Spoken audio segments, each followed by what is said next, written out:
আসসালামু আলাইকুম বন্ধুরা। আজকে আপনাদের সাথে শেয়ার করব দারুণ একটি বাঙালি রেসিপি।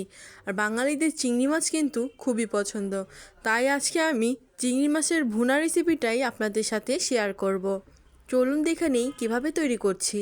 প্রথমে আমি এখানে নিয়ে নিয়েছি সুন্দর করে কেটে রাখা কয়েকটি বড় বড় চিংড়ি মাছ।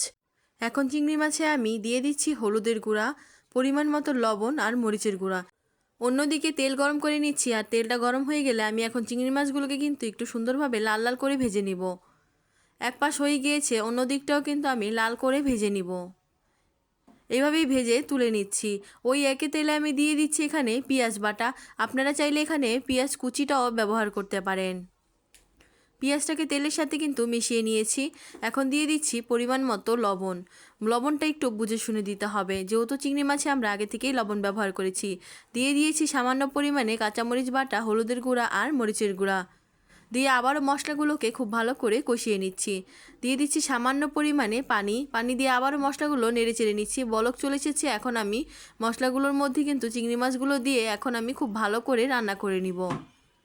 নামানোর আগে দিয়ে দেব ধনিয়া পাতা কুচি। ধনিয়া পাতা দিলে কিন্তু এখানে সুন্দর একটা গন্ধ ছাড়বে, খেতেও কিন্তু অনেক বেশি ভালো লাগবে। তৈরি হয়ে গিয়েছে কিন্তু বাঙালিদের অনেক পছন্দের একটি রেসিপি, চিংড়ি মাছ ভুনা। চিংড়ি মাছের ভুনা দিয়ে কিন্তু গরম ভাতের সাথে খুব জমে যায়। আর রেসিপিটি আপনাদের কাছে কেমন লেগেছে আমাকে কিন্তু কমেন্ট করে জানাবেন। ভালো লাগলে লাইক শেয়ার করবেন। ধন্যবাদ।